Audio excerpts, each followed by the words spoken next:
If someone told me last year, around this time, that next year, around this time, which is now, I'd be making YouTube videos sounding like I'm defending the Commissioner of Police of Trinidad and Tobago, I would not have believed it. Or I might not have believed it. I'm not sure.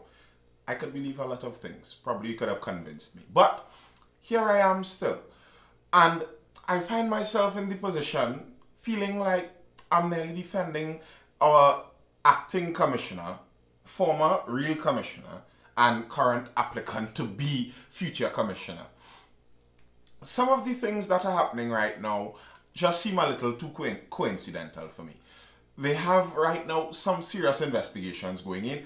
They have started some significant investigations into rackets that were being run in the firearm users licensing part of the police bureau.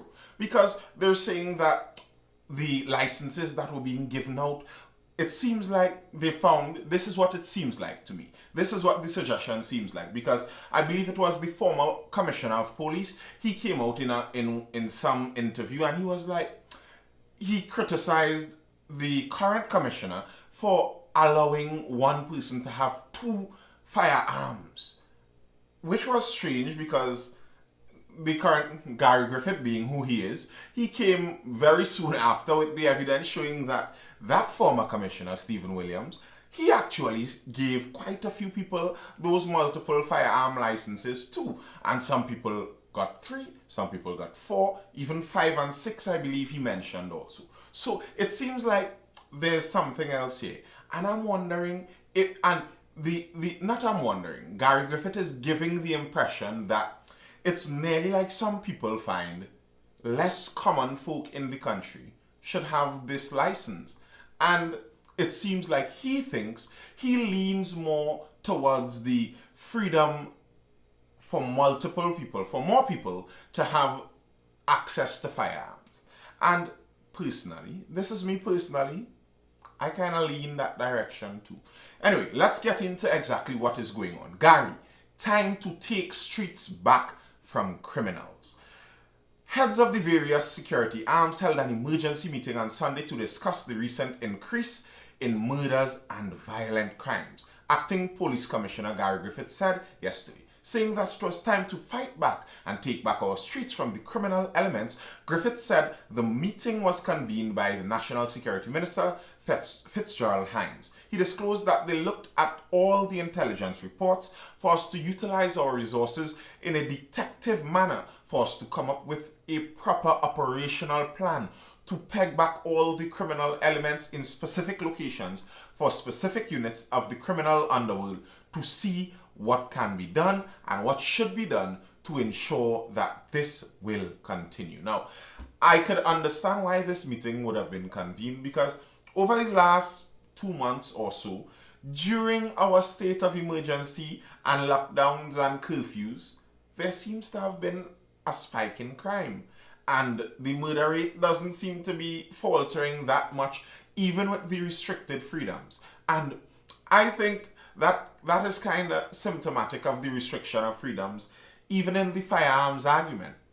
You restrict the freedoms, and it seems like the only people that have their freedoms restricted by that are law-abiding citizens. Yesterday, Griffith said the heads of all the country's law enforcement agencies looked closely at intelligence reports and developed an operational plan to fight back against the criminal elements. In the majority of homicides over the last few decades, we have estimated there are over 10,000 to 12,000 illegal firearms out there, he said. What I'll ask for is for people to continue bringing in the information to us that we can extract that firearm from off the street. That one firearm, that one citizen may be aware of, that illegal firearm. And by us seizing that firearm, it can lead to preventing several murders in the very near future. He added, my main focus is the illegal firearm. So again, I know where my priorities lie. That businessman who was murdered during a robbery over the weekend, maybe if he had acquired a firearm, it would have protected him. That's why I'm giving a fighting chance to farmers, small business owners, and women to apply for legal firearms. We need to take this country back from criminal elements. Well, I qualify as two of those, and I'm not a woman. So I'm a farmer out there. I have my little farm going, my little garden, and I'd consider myself a small business owner of some kind or the other. So may I apply, Mr. Griffith? And it seems like this stance that Gary Griffith has isn't having agreement across the board at a certain level, especially in the police service. And I don't agree with that. And especially considering that it seems like he has this stance and many other senior police officers seem to have an opposing stance. I kind of now want more for him to win that new term. Now, I was thinking about this, and I have some friends who are police, I have some family who are police officers, but my general view of many police from the interactions I have, I can speak from personal experience, the interactions I have, more than half of the interactions I've had with officers have been negative, not because I was committing some crime, but because it seems like many officers, from the moment they see you, they have something to prove, they have an ego they're trying to exert over you. It's ridiculous. And then to think sometimes like these are the people that are going to spend years doing this. There's one particular officer who has a program on the television, and I like the idea of the program introducing the police to the people more, allowing us to bridge that gap, because in Trinidad there's a large gap in between trusting with the police and the citizens, and the trust there is, and trying to bridge that gap. But when I look at the program, anyone bringing negative things about the police, he sounds like the mother of that spoiled child back in primary school, who the child very likely by now, if you went to primary school with the child and you're in your 30s as a millennial, the child may be dead in gang war by now. The mother of that child who couldn't listen to anything negative about the child, willing to fight over bad reports about their child. And that's what that officer sounds like to me. Someone would come with something very straightforward and obvious and point it out, and they would always find a way to turn it around to make the police seem like they were innocent in that case. And it's always some citizen who is treating the police badly. And I do not like that attitude from within the police service. So I could kind of see an argument now, even more so, for the commissioner that currently is there. And this, if you looked at some previous videos I did, this isn't really to say I'm in full support of him as in all the things he does, because I am not. But that's the unfortunate thing with the situation in our systems as they are. When you have to choose between faulty options, the option you choose is inevitably going to be faulty also. And it could seem, I could wonder, if Mr. Griffith is aware of some of these things and is leaning more into it. During an interview on CNC3's The Morning Brew earlier yesterday, Griffith said if he is reappointed Commissioner of Police, he will continue to focus on training, accountability, and transparency of officers, and in the TTPS as a whole. And if you listen to what I just said, and then you compare and contrast, that sounds like a CXC English question. If you compare and contrast what I said with what the Commissioner is saying he intends to do, it sounds perfect. Just what many citizens in the country would like to hear. I will continue to push the degree of respect the police officer would have for citizens, and by and large, the citizens will have respect for police officers. Also, systems of accountability measuring performance, better leadership, and above all, transparency.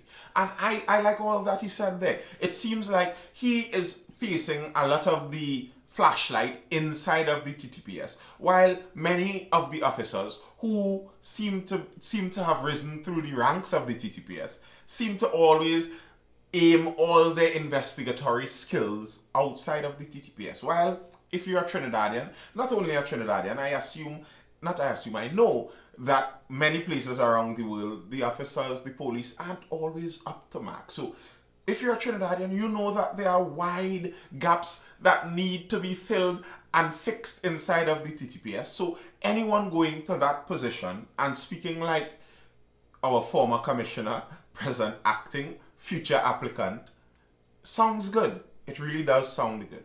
But everyone isn't in full agreement with him. The MSJ, the Movement for Social Justice, if you aren't aware of who that group is, that is the political organization that represents a certain part of our labor force, our labor movement. During the run-up to the 2010 election, the MSJ, the Movement for Social Justice, a group of trade unionists, joined parties with the UNC, and that was part of the People's Partnership. They created the People's Partnership out of that. Not just those two parties, but the MSJ was part of it. And eventually they broke from the UNC and the ill-fated partnership with accusations of corruption against the UNC, and I believe accusations were slung the other way also. But that's who the MSJ is. They are currently led by Mr. Abdullah, who is a veteran unionist in Trinidad and Tobago. And his view on how to solve crime and how to stop the violence in our country differs a bit from our Commissioner of Police. MSG, legally arming citizens, not solution to crime. Legally arming citizens will not provide a solution to criminal activity in Trinidad and Tobago. This is according to President of the Movement for Social Justice, David Abdullah. He made the comment while responding to growing concerns over the issuance of firearm users' licenses. He said a more effective way of treating with the issue is to focus on gun culture in TNT. Now, when I heard this, I was upset because there is no gun culture in general TNT. The only gun culture in TNT is among the criminals, among the general law-abiding citizens in Trinidad. Can you comment there if you're a Trinidadian? I'm a Trinidadian all my life. I happen to be very experienced at this Trini living business. And as a Trini, we don't have gun culture. The average Trini doesn't hold a gun regularly. The average Trini might be able to tell you on one hand how many times they held a gun. And many of the times it may be zero, because guns aren't generally a part of common Trini culture. The gun culture that there is in the criminal side of life. And that gun culture exists despite the guns being illegal. So making guns more illegal isn't going to stop that gun culture. It's already illegal for them to have it. Banning guns doesn't ban guns. And that's the part that always frustrates me. Banning guns bans guns for law-abiding citizens. And okay, I understand some people's arguments that just throwing guns out there to random people in a country does not exactly sound like something that would result in peace in the long run. But I think people should have their right to defend themselves. And the process we currently have in Trinidad and Tobago, where you seek a license to do it, similar to a car, why can't that be just as easy? Well, not just as easy, because we know how that car license goes. In fact, the allegations and accusations against the firearms users license and how it runs there is the fact of how our driver's license runs also. And I guess that's part of the entire thing of it, that it's difficult to really appeal for things for a mature society when our society doesn't show itself to be mature. That's one part of it. But if we have a licensing process, then license people. If they are qualified, give them that license and allow them to be able to protect themselves. An example I like to point out. Just as dangerous, probably not just as, but quite dangerous is a car. And you aren't worried when your neighbor jumps in their car and drives out. You could walk in the road while your neighbor is driving and you don't get the feeling that they are going to bounce you down. Even some of the neighbors that you don't get along with. And if they wanted to, they could have aimed that car at you with a deadly end. Vehicles are very dangerous. So if our assumption is that if our neighbors get dangerous tools, they will use it against us. There are already dangerous tools available. So I'm not sure if that argument actually holds up in reality. But again, to go back to MSG and the gun culture, I don't agree that there is a gun culture. And how are we going to solve that gun culture exactly?